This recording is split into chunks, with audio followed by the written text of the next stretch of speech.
Hey guys, how's it going? It's Al. We're getting ready for the week 3 Monday Night Football Showdown on DraftKings. I'm going to go through a lot of the players that we have on the slate for Monday night. We've got a game between the Chicago Bears visiting the Washington Redskins. Not a really high scoring game. We've seen this from some of the showdown slates already, where we've got two kind of slow paced teams. It's going to be defensively oriented. There's not a lot of great offensive playmakers, so it's going to come down, one, to a little bit of touchdown variance, and two, to how well you can correlate your lineups moving forward in this contest. So we're going to take a look at how we can do that better. It's not just about projecting and using mean projections. It is more about how you go about building your lineups and working with them, especially if you're building multi lineups, whether it's by hand or with an optimizer. You still have to have the same sort of idea. Now, for me, I play these single game showdown slates way more casually than I play the main Sunday slate where I attack it and try and win all the money. I'm still trying to bank a tournament and take one down, but I don't really play head-to-head games at all. I just play the $10 tournament and I max enter that with 150 entries. It comes down to me, to how well I can build my groups. And I'm going to go through and try and show you once again how I build my groups for a game like this, what I'm going to be doing on Monday night, and hopefully you can learn something from it. So if you like these videos, please drop a like on this video, subscribe to the channel, and make sure you ring that notifications bell so that you can be notified anytime I come out with new content on this channel. Let's get right to the slate. And if you look at most projection systems, I don't care which one you use. People ask me which one I use. Obviously, I use the projections and the optimizer over at dailyroto.com. There is a 10% off code down below in the description. Just click show more. You'll get that link if you want to subscribe to their NFL package or their elite package, which covers every single sport that they run, from MLB to NBA, NHL, golf, NFL, college football, everything. They have an optimizer and projections for every sport. If you want to use their tools too, go for it. We also have done plenty of videos on this channel showing you how to use those tools specifically for each sport and for each season of sport with different updates. So if you look at their projections or anybody's projections, whichever one you use, Mitch Trubisky is probably going to be the highest graded out player on the slate in terms of median projection. But when it comes to showdown slates, I don't really care as much about a player's median projection because we're embracing all of the variance in making this a single game with only 6 players on our roster and one of them being a captain. So Mitch Trubisky is going to be the highest projected player on the slate no matter where you look, but he may not have the highest ceiling, right? That to me comes to somebody like Allen Robinson, somebody like Montgomery, possibly somebody like Terry McLaurin, who has really lit it up through his first 2 games. The rookie on the field basically the entire time for Washington, scored a touchdown in both of his first 2 games. That's definitely not going to sustain. He's not going to have 16 touchdowns on the year. That would be some sort of a rookie record for a wide receiver. But I do love the targets that he's getting, right? He definitely has the trust of the coaching staff and his quarterback, until maybe they switch to the rookie quarterback, but that rookie quarterback was his college quarterback as well. So he's in a perfectly great situation for a rookie wide receiver to excel, and he has done so far. So 9 targets in week 2, 7 in week 1, with massive big play upside. So we're getting the usage that we want. We're also getting the end zone targets and red zone targets that we want. He's a fine play, whether you're going to play him at captain or in your flex. I expect him to be extremely highly owned, especially with the Bears projected to play from ahead in this game, and the Bears giving up, albeit they are a great defense, taking nothing away from this defense. They're a defense that gives up a lot of yards to opposing pass catchers. We saw it with Emmanuel Sanders in week 2. We also saw it a little bit in week 1. So McLaurin in play for me. As I said, I think Allen Robinson is going to be the number 1 captain for me on this slate. And he doesn't grade out as the number 1 guy, but I think he's got as big a ceiling as anyone because of this, the air yards that he saw in week 1. The game in week 2 against Denver was predictably sloppy. Washington not as good defensively as is Denver in Denver. So Allen Robinson should get back to his ways of getting fed a ton of targets and get back to his ways of getting fed down the field, or they're trying to attack down the field with Allen Robinson. And if Mitch Trubisky can just have a good game, Allen Robinson could have a ceiling game against Washington here in week 3. I mentioned Mitch Trubisky, the number one graded out player on the slate in terms of median projections. And this is going to be no matter where you get your projections from, he's going to grade out extremely high. If your projection set doesn't have a way for you to filter by ceiling, you need to write a support email.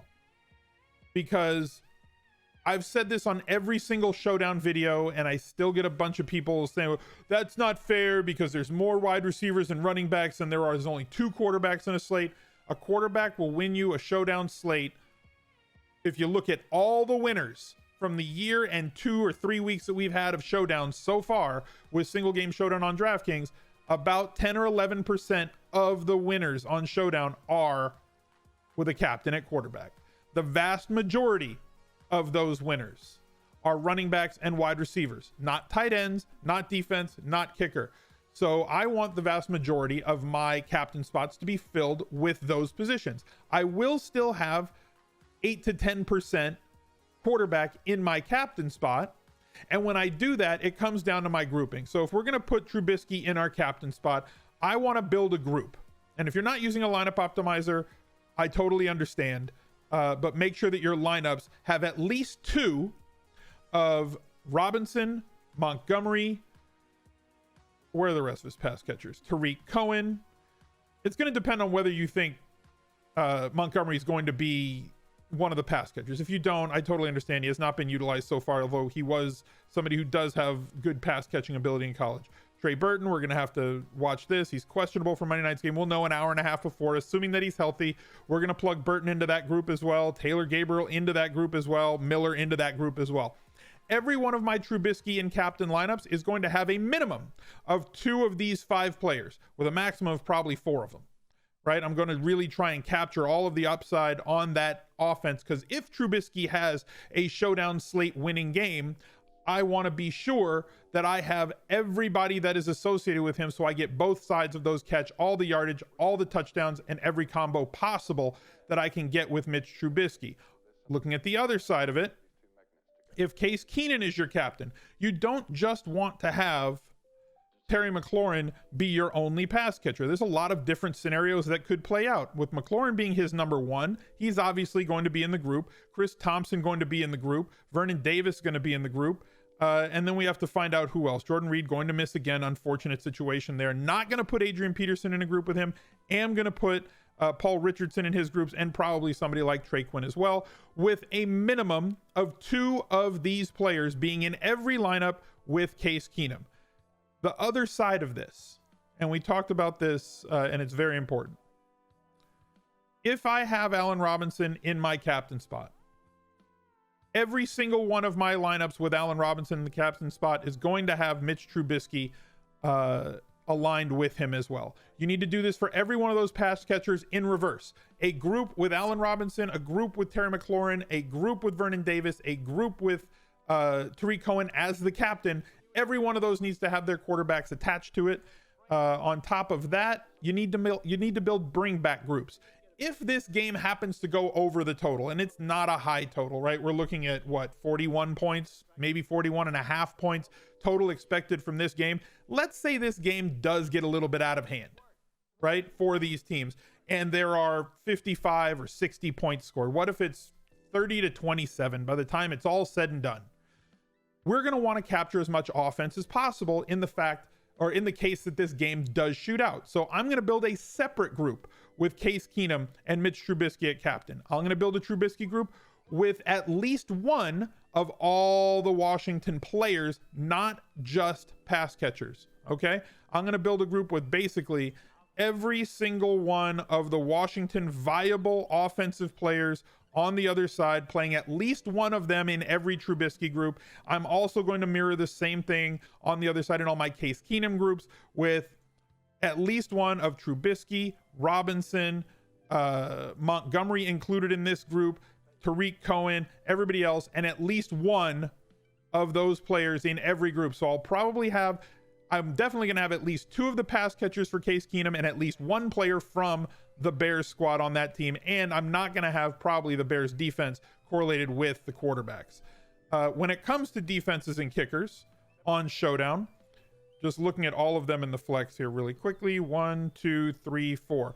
In a high scoring game, I'm probably going to limit to every lineup having one of these 4 players. In a slower game like this one, where there's going to be a lot more defense played, where there's going to probably be drives that stall out, or we're not expecting, 8+ touchdowns to be scored in a game like this, I'm going to change this group. Instead of limiting it 1 or at most 1 of this group of 4 in any lineup, I'm going to put at least 2, or sorry, not at least 2, at most 2 of this group of 4 in every lineup that I have. So anywhere from 0 to 2 of the Bears, Redskins, Pinero, and not Shaheen, Hopkins, right?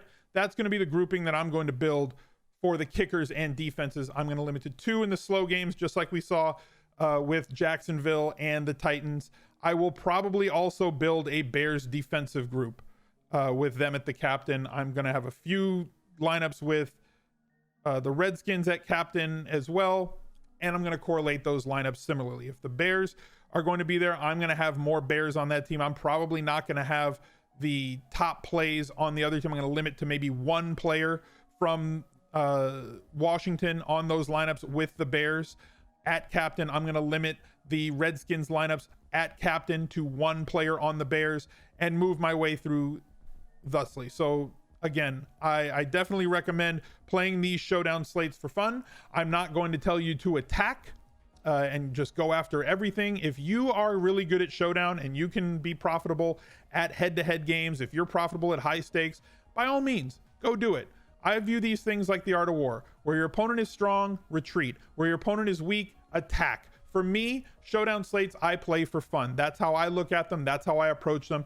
I took down 1 last season. I haven't taken down 1 this season, but I've been awfully close on 2 of the showdown slates so far. I'm going to keep plugging away to see if I can't bink one of them one of these weeks and take home a big score and try to be like Drewby when I grow up on those showdown slates, the undisputed, undefeated king of Showdown, who writes all of the Showdown articles on dailyroto.com. So thank you for being here once again.